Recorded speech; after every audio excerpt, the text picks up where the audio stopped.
Well, hello again, it's Cliff here, a toolmaker from down under. Well, here I am, crouched down beside the reassembled Threadexpress prototype. I've been going down a crazy rabbit hole that's absolutely fascinating. I've had this crazy idea in my head for a few weeks, and a sort of a crazy way of machining that I've never tried before and never heard of before. It may be that it's been used in other fields, so please let me know if you know of it.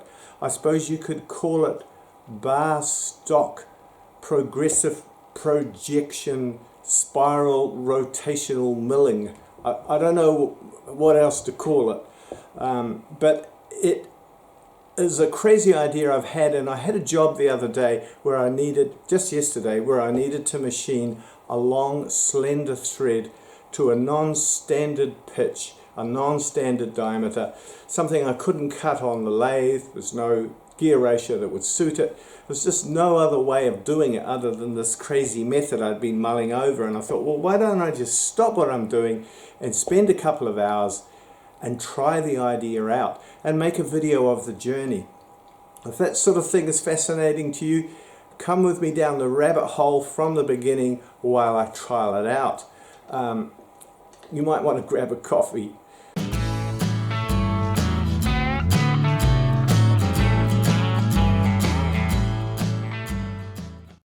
The tension screw on my 1-inch Moore and Wright toolmaker's clamp has stripped, and I need to make a replacement. But it's really problematic.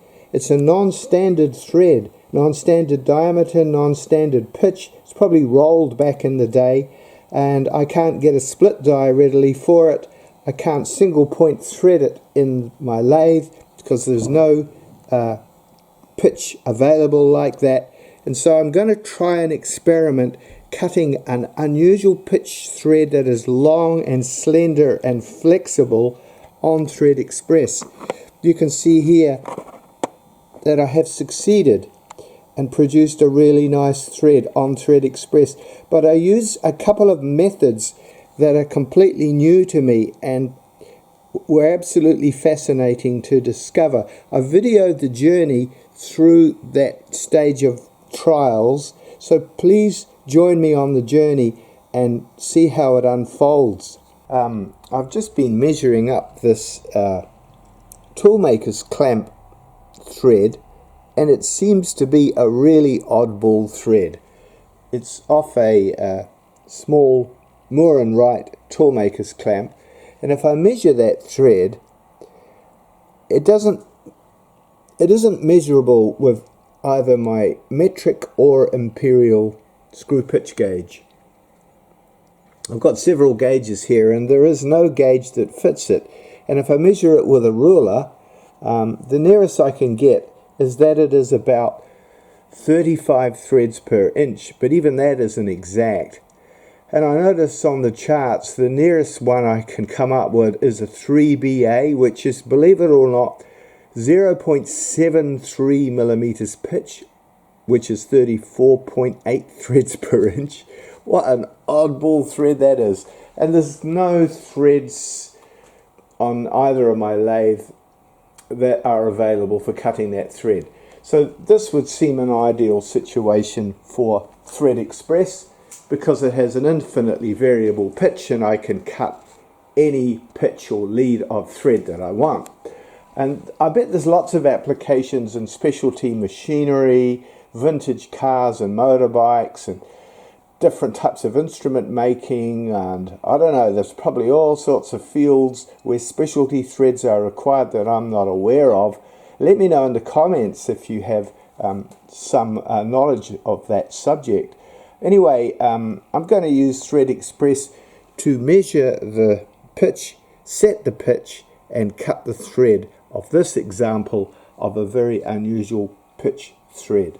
Before I forget, I've put a simple little acetal cover plate over the spindle nose, which I don't think will get in the way of anything, and it comes down over the original metal dust cover, but that just makes it really difficult for any chips or dirt to get into the front taper roller bearings. So I'm thinking I can use Threadexpress to measure the thread and possibly even cut a replacement. I'll try and film the journey. It's going to be pretty difficult because it's such a small part. So I've put a fly cutter in there to use as a pointer. I'll zoom in on that in a moment. I've set the scale on the graduation line there. So as far as I can work out, it's approximately 0.73 pitch. So you can see there between the 0.7 and the 0.8 line would be 0.75, the midpoint. So I'm just back off that a bit, tightened it up, and let's have a look up close with the camera and see if we can see if that setting is correct. So I'll put the camera on a tripod now and see if I can zoom in with a magnifying glass or something. Well, you can probably see looking at that thread that it's a stripped thread, and I could have used the one off my other toolmaker's clamp which is not stripped, but I'm imagining if you've got some part, you've only got one part and it's stripped, and how would you go about measuring the thread and replacing it? So I've set the pointer of the fly cutter up in the valley of the thread approximately. It doesn't run perfectly true, this part, but it's probably going to be good enough. Now let's wind it up and just see if it stays in pitch. I can actually see through the camera better than I can with my naked eye with it zoomed in. It's looking pretty good. I've got a little magnifying glass here. Hang on a minute, see if I can grab it. Yeah, that helps. So you can see I'm still in the valley of the thread there. Okay, let's come up a bit more. So if I've got it set wrong, it'll gradually go out.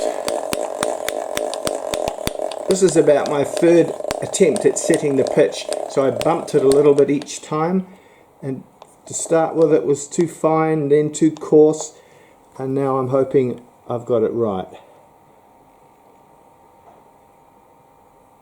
Yeah, it's still in the valley of the thread there.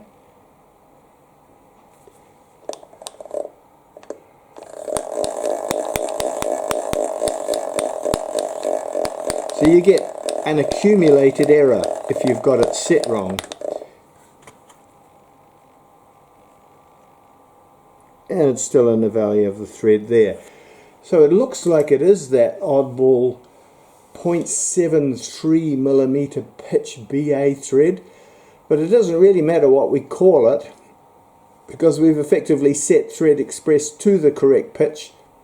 It doesn't have to be that accurate because it's only engaging with the nut, which is effectively the bar of the toolmaker's clamp, which is about, what is it, 8 or 10 millimeters long, and we've just indexed there quite a long way. But still interesting to see just how far I can measure. Yeah, that's still pretty well right. So with about 3 attempts of bumping it, loosen the nut, bump it a tiny amount, tighten it up, run it again until I got it matching the thread over that length. Now of course I can't fly cut a thread that long. You couldn't single point thread it in the lathe either. So the part has an 8mm diameter head and it needs to be machined out of tool steel, or at least high tensile steel. I've got a piece of 8mm diameter silver steel, I think it is, because it's cylindrically ground.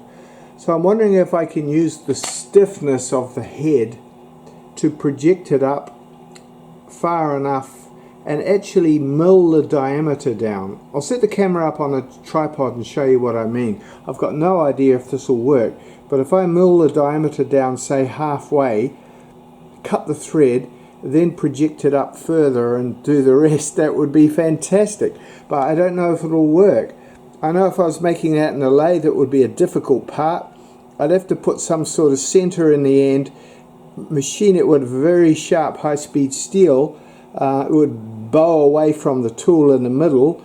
Then I'd have to use a high-speed steel die, which I don't have of that thread, even if one exists. Some sort of BA die would probably be close enough, but then you don't get an accurate pitch because it pulls back on itself and it would run out of pitch over that length.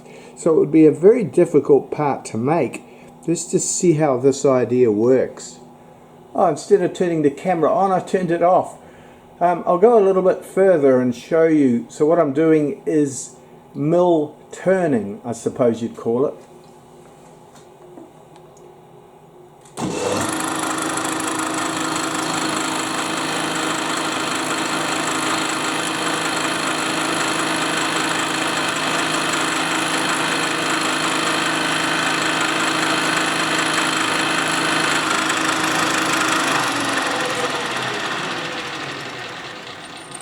So the idea is now that's a roughing cut, and I'll, ooh, wrong way, don't do that. I'll drop it down, measure the diameter, and take a finishing cut to size the diameter. So I'm using the stiffness of the part head diameter to support it, and actually milling it down. This could be really effective. Okay, so that's 4.3 or something. 4.43. So I'll work out what I've got to take off for a finishing cut. So that oddball thread is a 4.1 OD, so I've set the finishing cut diameter. This should be easy enough.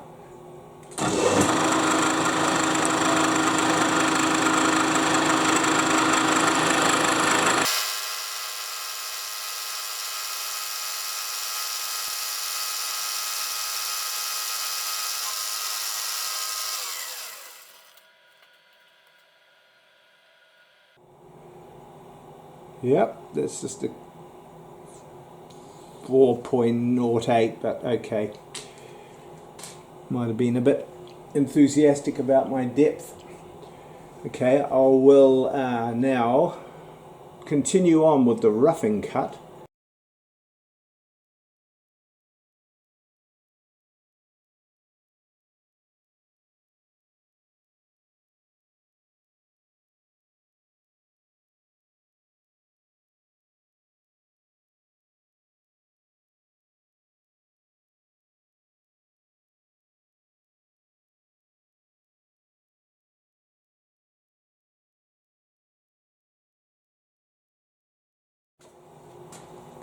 Sorry, I'm not talking much. I'm just concentrating. I don't really know exactly what I'm doing here. It's a big experiment. Yeah, that's better. But that's the minor consideration. The main thing is that the unit is stiff enough and solid enough to do that machining, and the part is stiff enough and solid enough with that much projection up to leave behind a 4mm diameter part. So now the theory is that I put the threading tool in and I thread that top portion, then I project the whole thing up again the same distance, which is, where's the part? So you can see there I've got half the part projected. Then I'd finally project up the second half and cut the thread, match up the threading tool and cut the whole way. So we'll try that now and see how it goes. Well, I'm not sure yet how deep to set the cutter in to cut the thread. I can do it in one cut, and I've already set the pitch. It's going to be, it depends on how big a flat I've lapped on the tip. So it's going to be somewhere between 0.3 and 0.4 of a millimeter. I'll try it on 0.3 and then we'll just see how it fits. Oh, what the hell, I'll try it on 0.35, live dangerously.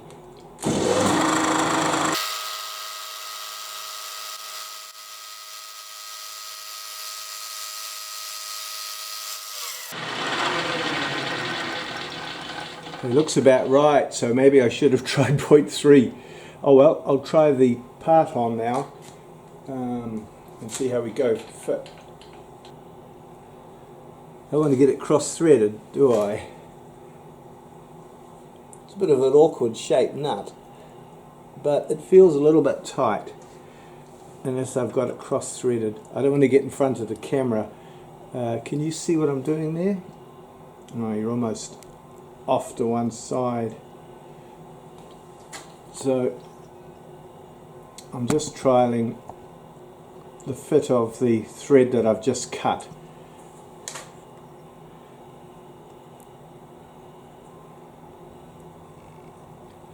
got the shakes. I'm slightly excited. This will be a cool procedure if it works. Yeah, it's a little bit tight, I think. Slow down. You move too fast. Yeah, I think we're a little bit too... I'll get the magnifying glass and have a look. Yeah, not quite deep enough. Okay, so we'll go a wee bit deeper. Oh, I realized that my camera memory had become full on that last machining stage, so you've missed out on a bit of it. Sorry about that. I wanted to take you along for the whole journey. So now I've just projected the 8mm stock out enough now to do the second part of the machining, the full length of that long thread. And I'm just checking to see if the ER32 collet is still holding the part concentric. Yep, that's pretty good. Within 1/100th of a millimeter by the time the spring's taken out of the first turn. That's good. So now I'll put the milling cutter back in and machine down, rough it down in 2 stages as per the top portion, finish machine the diameter, and then I can put this threading tool back in, match up the thread and finish the thread. I'm just using an old blunt carbide cutter for this experiment because I didn't know if it would work. I didn't want to munt a brand new cutter, but I've got lots of these blunt carbide cutters that friends of mine in industry have given me. So quite often these cutters are tossed out just because they've got dull on the very leading edge corner, and if I just grind a little chamfer with clearance on that leading edge corner of each of the flutes, it allows it to cut again really well because you've got all sharp cutting edges where it was blunt, and you can get more mileage out of those relatively expensive tungsten carbide cutters.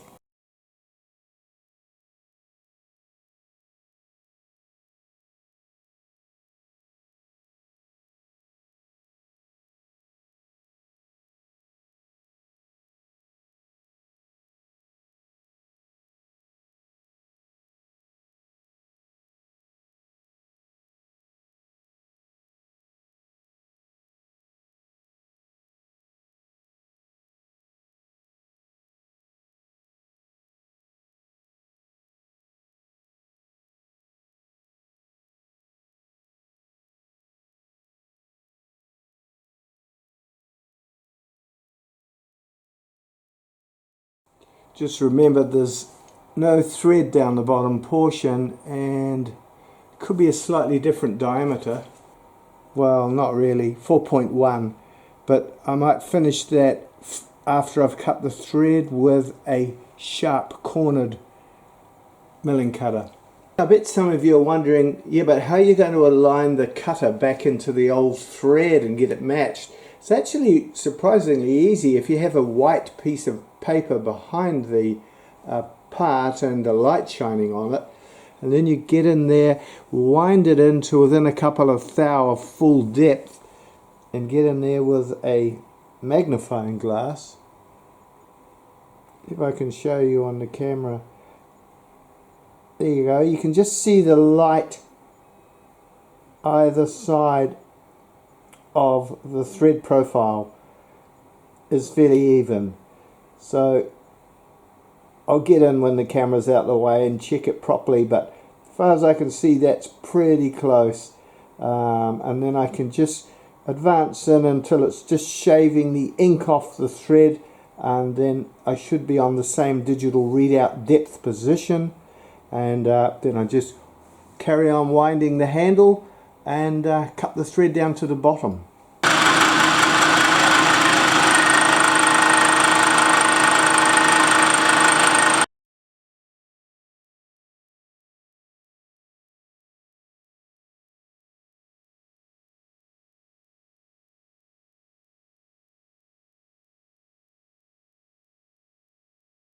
I've just dosed it with methylated spirits and put some compressed air on it to get rid of the cutting oil and the marking out. and it looks really good. How well can I show it on?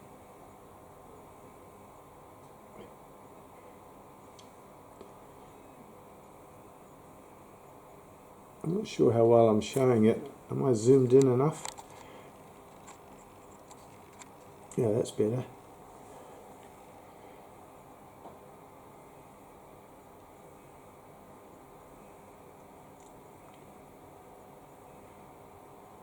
Tiny little thread, but it looks really good. Alright, well, let's try the thread on. It's all very exciting, this. Came back down after dinner because I couldn't stop thinking about it. But I'm pretty brain dead now, so I'm going really slow. Okay, just checking the focus and everything. My brain is sort of going at half speed. Right.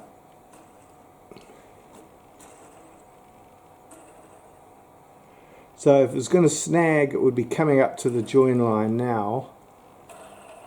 Woohoo! I like it. So there you go. Cut a long thread on Threadexpress, which would be very difficult to do any other way. You know, I don't have that die, and I don't even know if a die exists. And if you did cut it with a die on tool steel like this, you'd get back pressure and it would go out of pitch. It wouldn't really matter for this application because it only has to be in pitch for the depth of that clamp bar, but still it wouldn't be as accurate a thread. Screw cutting that in the lathe with the center down one end, with the tool pressure in the middle, it would push away from the tool. So it would be a very, very difficult thing to machine any other way. Of course, you could do this exact procedure in a CNC milling machine by interpolating the cutters around the outside and projecting it up. I guess that would work, but I'm really chuffed that that has worked so well on Threadexpress. I'm glad I put that little extra chip seal on the spindle, because those little bits of tool steel metal, razor sharp, they're nasty, and if they could get down in that rotating gap, they could easily get in there and gall and pick it all up or work their way down into the grease. So I'm quite pleased about that barrier now in the way. I better not use compressed air down at that level though. I think I'll just brush it off. Well, there's two things that have been trialled in this little test. One is that I've used Threadexpress to measure and cut a very special thread that I don't have any other method of cutting. And also I've used the extending the stock through the collet in stages method. I don't know what that's called, to give stiffness to allow machining that long length. And that worked really well also. So I'll have to remember those two tricks. So now I could just put this part in the lathe and finish machine around the head and put the groove and the knurl on it. I wonder if I shouldn't put a sharp cutter in there and just finish that portion in Threadexpress. You know, there might be situations where people don't have a lathe, they just have a mill and Threadexpress. They're in a remote location and they're trying to do a repair and they don't have a lathe. Well, you can do quite a lot with rotational milling, or whatever you call this, rotary milling. So if I didn't have a lathe, I'm going to simulate that now and try rotational milling the bottom portion without having the spiral feed. So far I've been machining using the spiral feed of Threadexpress at the pitch that it was set at, and now I've disconnected the spiral feed and locked the traverse. So now we just have Threadexpress set as a rotary table. So we'll do some rotational milling now.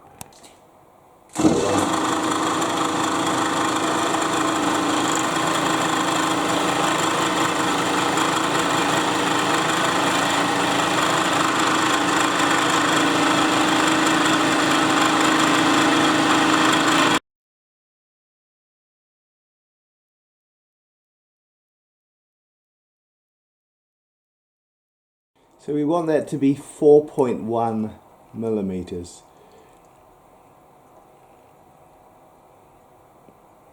And we have 4.35. I better blow some compressed air on there. Could have a bit of grit underneath.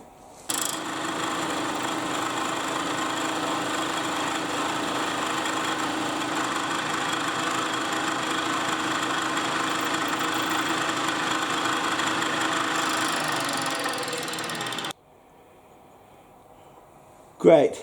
So that's quite an effective way to turn something in a mill. Rotational milling. So I put a new cutter in for that because I didn't want the little chamfer on the bottom edge. And I didn't use a long series cutter because they're really expensive. It's just a short series end mill, only a short distance in the collet, which is a little bit hairy, but it worked okay. So that all seems good now. So it's the threaded portion machined, the plain diameter machined at the bottom there. And that's a way to machine a very difficult thread, a very odd thread and a very long and slender thread. I mean, of course, in the past I would have made this, I would have just bought the split die and turned it between centers with a very sharp tool and run the split die over it, and it would have made a good enough thread for a clamp. It wouldn't have been highly accurate or highly parallel or an accurate diameter, but it would have worked. It would have been okay. But there may be situations out there around the world where threads do need to be accurate for instruments, for indexing, high precision threads, and that method of using a die in the lathe would not have been good enough. And so you're left with very few other methods of making something like that. I was just thinking about that. I was thinking, well, if I really had to do it in the past, I could have turned it between centers and then screw cut it in the lathe with a single point screw cutting, and that would be difficult because it would push away from the tool and you wouldn't get a parallel thread, but at least you could rough out the thread and get it somewhere near, and then you could run a split die over it to finish the thread, and the split die would follow the course of the previously roughed out thread, so that it would be to pitch. Oh no, that wouldn't work, would it? Because there is no gear ratio on either of my two lathes, and probably most lathes, that would allow you to cut a 3BA thread. So the only way I could see you could do this job would be on Threadexpress or on a CNC mill and interpolate it via thread milling. A little bit of heat treatment, reassembly, and we're up and running again. Well, thanks for watching that video right through to the end. Please let me know your thoughts if you are aware of this as an existing procedure, machining procedure. Does it have a name? Let me know your thoughts, because that helps to motivate me to keep going on this project, and eventually we will get refined plans out there available for folk who want to build their own. You can support this project by liking, subscribing to the channel if you're not already, and commenting. Stay tuned for the next video. Cheers.